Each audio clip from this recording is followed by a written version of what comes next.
Bom, vamos dar início às nossas aulas em vídeo da disciplina de Planejamento Energético. Hoje nós vamos à aula 10, que dá início à segunda etapa da nossa disciplina, que corresponde ao material, ao programa que é referenciado para a cobrança no segundo AV. Agora, nesse momento da disciplina, nós vamos estudar a fundamentação teórica e as ferramentas de planejamento energético. Mas antes eu vou fazer uma breve revisão do que a gente viu até agora.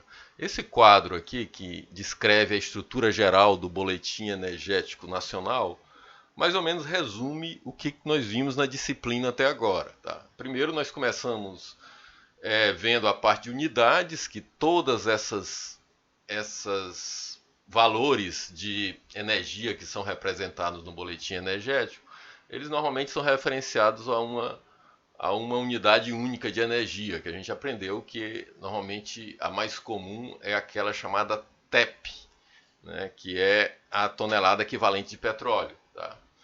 E depois nós passamos a ver individualmente cada uma dessas etapas do processo de conversão de energia, que vai desde a energia que você pega na natureza até o uso pelo consumidor final, que é a energia final. Tá?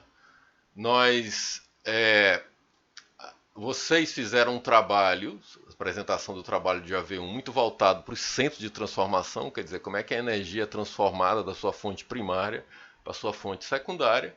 E nas últimas aulas nós estivemos analisando como é que se comporta o consumo final de energia, né, na forma de demanda e energia. Né? Nós caracterizamos a carga e vimos como é que a gente pode detalhar a carga, conhecendo a curva de carga, a curva de duração de carga, os tipos de carga que existem, as classificações. Bom, isso foi visto.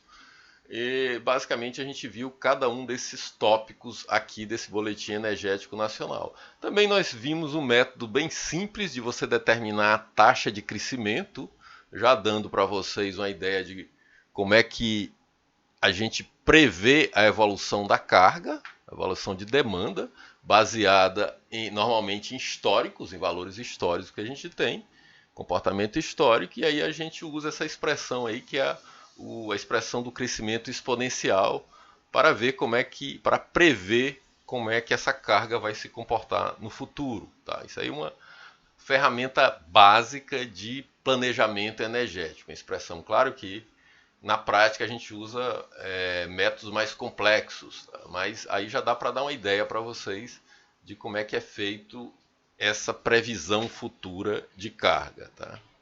Mas aqui a gente chega na definição básica de planejamento energético. Né? Agora a gente viu todas aquelas informações, né, sobre o fluxo de energia, como isso é contabilizado as ferramentas rudimentares para a gente prever no futuro. E agora a gente chega no planejamento energético em si, que tem como objetivo básico fornecer informações e subsídios para que os tomadores de decisão, que normalmente são gestores públicos, definam como vai ser a política energética do futuro.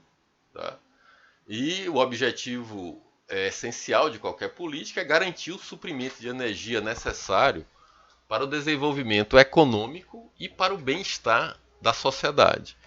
Aí a gente nota que quando você faz planejamento, você não está pensando só na parte técnica, na parte de suprimento de energia. Tá? Tem ainda como é que se diz? Um objetivo acessório, um objetivo a mais, que é preservar o desenvolvimento econômico e, muito especificamente, prover o bem-estar da sociedade. Tá? Então, além de garantir suprimento de energia, esse suprimento tem que estar associado a outras, vamos dizer assim, objetivos acessórios ou objetivos estratégicos. Tá? Então, nesse slide a gente vê que o planejamento pode estar subordinado a diretrizes estratégicas que extrapolam as considerações do setor de energia. E aí tem alguns exemplos. Né? O desenvolvimento econômico privilegiando um determinado tipo de indústria. De repente, o Estado, né, decide que o futuro do país depende do desenvolvimento de um determinado tipo de indústria, por exemplo, a indústria metalúrgica. Então, o planejamento energético tem que se organizar para prover o suprimento e o aumento dessa demanda para esse determinado tipo de indústria. Tá? Também outro tipo de diretriz estratégica que foi utilizado recentemente nos governos Lula e Dilma, que é a garantia de acesso universal ao serviço de energia. Tá? Nós tivemos aquele programa Luz para Todos, que garantiu que todos tivessem acesso à energia elétrica. Tá? Então isso tem que ser colocado dentro dos planejamentos, dos objetivos específicos do planejamento energético. Aí você tem outros, né? Aumentar o nível de consumo, ao invés do nível de serviço da população, promover a descarbonização da economia, ou redução de emissão de gases tóxicos, né? Planejar futuras demandas vendo o lado da conservação e da eficiência energética, colocando isso como meta, tá? Ou priorizar um sistema de energia sustentável. Então aí você já vê que o planejamento energético ele tem uma gama de dados e de objetivos secundários que tem que ser seguidos e que não se limitam meramente a você verificar só o setor energético. Ele vai para além do setor energético, ele vai também para o setor social e para objetivos estratégicos de um governo, por exemplo. Aqui nessa figura a gente vê como é que esses objetivos nacionais de desenvolvimento se enquadram no planejamento energético. Nessa figura é bom a gente verificar que você tem aqui no topo o planejamento da demanda, ou seja, como é que essa demanda vai crescer no tempo, e aí você vê logo abaixo que aqui você tem vários cenários de projeção de demanda, ou seja, você vai ter diferentes formas de como essa demanda vai crescer no tempo, tá?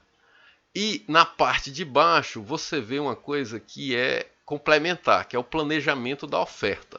Então você vai fazer dois planejamentos que são complementares, tá? Aqui você vê nessa faixa em azul que ele mostra a relação entre eles, tá? Que aí aqui já se coloca os parâmetros sociais, econômicos, ambientais, estratégicos, etc., que vão influenciar. Então você tem um crescimento da demanda, que, por exemplo, depende de medidas que vão incentivar a conservação de energia. Tá? E aí você tem que planejar uma oferta adequada a isso, mas que também se adeque a planejamento estratégico. Por exemplo, você não quer mais que a oferta seja feita com fontes não renováveis, e sim a partir de fontes renováveis. Então, essa oferta que vai suprir a demanda, ela vai ter que obedecer a esses critérios. Tá? E no meio disso você tem os recursos que você disponibiliza. Tá? Você tem à sua disposição para fazer o teu planejamento. Tem aqui os dados de demanda, tá? Tem os dados de oferta, os teus recursos naturais, as tecnologias de exploração e produção. Tá? E tem ainda os capitais humanos, técnico, financeiro e outras tecnologias de interface que a gente vai trabalhar. Então essa figura ela resume bem como é o planejamento energético. É basicamente um equilíbrio entre demanda e oferta, considerando todas essas características e informações que você tem à disposição. Tá? Aqui nós vemos as etapas do planejamento energético, que a gente vai se deter na aula de hoje. Começa pela definição de objetivos, passa por uma definição da abordagem, tá? Quais são as informações necessárias, qual é o processo de análise que a gente vai utilizar, faz-se a análise, apresenta-se os resultados, colhe-se os resultados da análise e aí você passa para a preparação do plano. Tá? Aqui eu já mostro para vocês que essa etapa que a gente vai trabalhar agora com o software Leap, ele está aqui nessas etapas 4, 5 e 6. Tá? Claro, usando as informações que a gente tem à disposição. Tá? Nesse processo de escolha do processo, nós vamos escolher a ferramenta que nós temos à disposição, que é a ferramenta Leap. Tá? Então vamos dar uma olhada aqui em cada uma dessas etapas. A primeira etapa é a mais óbvia, que é a definição do objetivo. Tem que ser claro, bem definido, e é ele que vai nortear todos os demais procedimentos. Tá? Aqui seria o objetivo geral. Como, por exemplo, aquela informação que eu já dei, que é fornecer informações e subsídios para que os gestores públicos possam tomar decisões sobre a expansão da oferta de energia elétrica. Então aqui nós temos um objetivo bem definido e eu coloquei aqui na figura o Plano Nacional de Energia 2030, que é um produto que a empresa de pesquisa energética fornece, ele seria o produto final do planejamento energético. Aqui ele se refere à energia, tá, como um todo. O exemplo que eu dei aqui era só sobre energia elétrica, né? Mas esse é um produto final do planejamento energético. Depois de definido o objetivo, nós vamos definir a abordagem, quer dizer, qual é a abordagem que a gente vai obedecer para fazer o planejamento. Tá? E aí você tem vários tipos de abordagem. O primeiro deles é o escopo do trabalho. Quais fatores do sistema energético e ou econômico serão considerados? Que tipos de energéticos? Vão ser primários e secundários que vão ser avaliados no estudo? Quais os setores econômicos que a gente vai estudar? Quais são as classes de demanda? Todas as classes de demanda? Classe industrial, a classe residencial específica, né? E definição do foco de estudo. Na demanda, na energia, só na oferta ou ainda no balanço de oferta e demanda. Então aí vai definir o escopo do trabalho. A escala do trabalho. Nós estamos trabalhando com uma cidade, com um estado, com um país, com o mundo. Tá? Aí você, quando define a escala, você vai ter que alguns tipos de estudos mais reduzidos, como por exemplo, estudo de município, você vai se concentrar na demanda, né? Dificilmente o município ele vai ter capacidade de gerar oferta para suprir sua própria demanda. Ele normalmente vai depender de outros municípios ou de outras regiões para suprir. Então, esses estudos de município normalmente se focam na demanda. Tá? Mas quando você vai falar de um país, por exemplo, aí você já precisa adotar aquela situação de balanço entre oferta e demanda. Tá?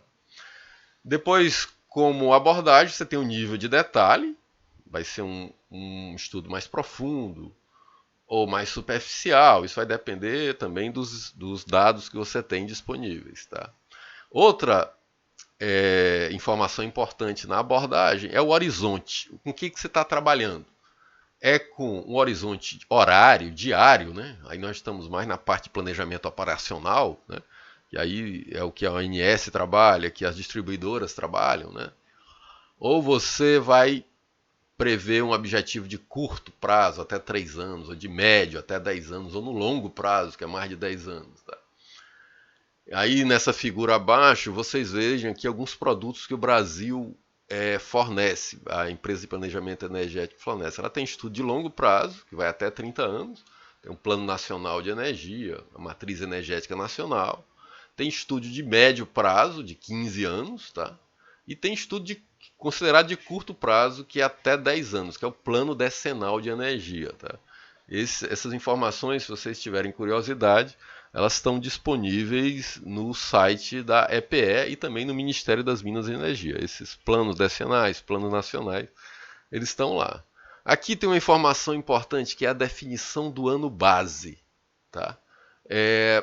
Você, quando vai fazer o teu planejamento, a primeira coisa que você vai definir é a partir do ano base que você vai partir. São as informações básicas desse ano que vão ser extrapoladas para o futuro. Tá? A gente vai ver, quando estiver estudando o LIP, que uma das primeiras coisas que a gente vai definir é o ano base. E é uma informação importante, porque o ano base não pode ser um ano atípico. Tá? Então, se você tem... E aqui eu estou fazendo um desenho ruim, como eu faço na sala de aula. Então, se você tem aqui um crescimento de demanda, tá? Me perdoe aí a qualidade.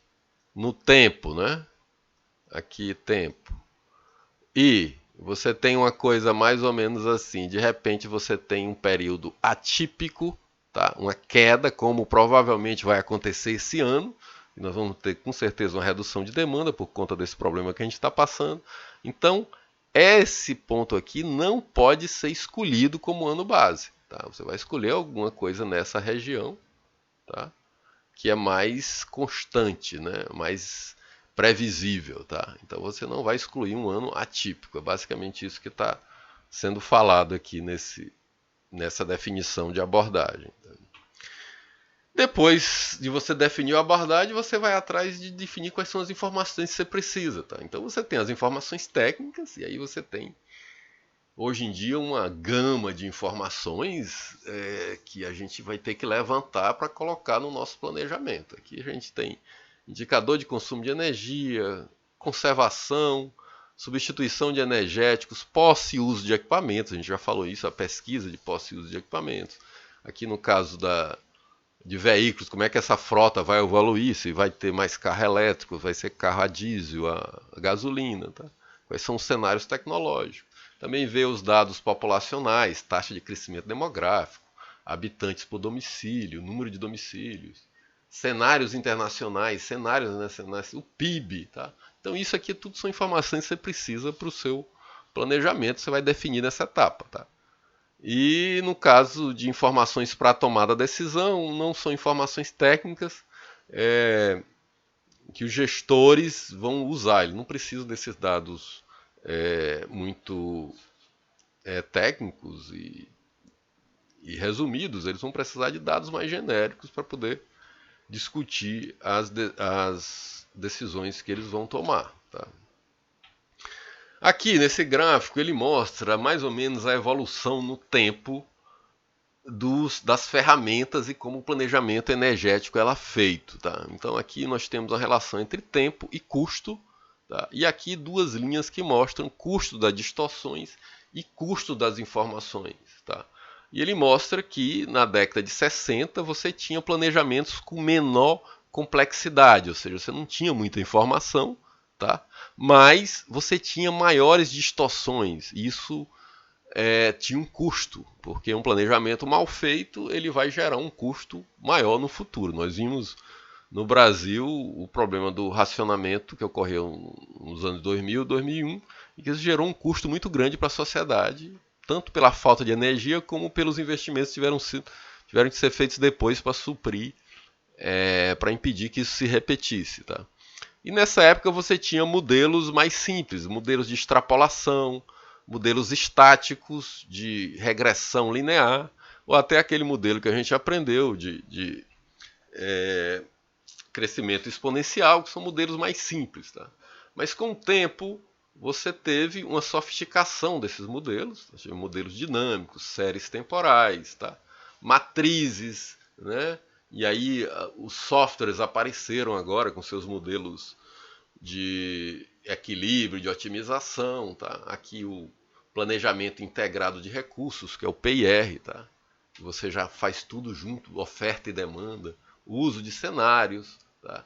E aí, à medida que isso vai ficando mais complexo, as informações ficam mais caras, tá? E o custo da distorção diminui, porque você tem uma precisão maior do seu planejamento. Tá? Então, aqui nós temos mais ou menos uma evolução da relação entre informações e avanço tecnológico das complexidades dos métodos que se utilizam para fazer planejamento. Bom, aí agora a gente chega no ponto que é escolher o processo de análise. Como é que vai ser feito? Qual vai ser uma ferramenta que você vai utilizar para realizar o seu planejamento. Tá? E aí nós temos aqui alguns tipos de modelos, né, que são utilizados para realizar esse processo de análise. Nós temos um modelo chamado top-down, modelo bottom-up e os modelos híbridos. Agora nós vamos aprender um pouco sobre eles.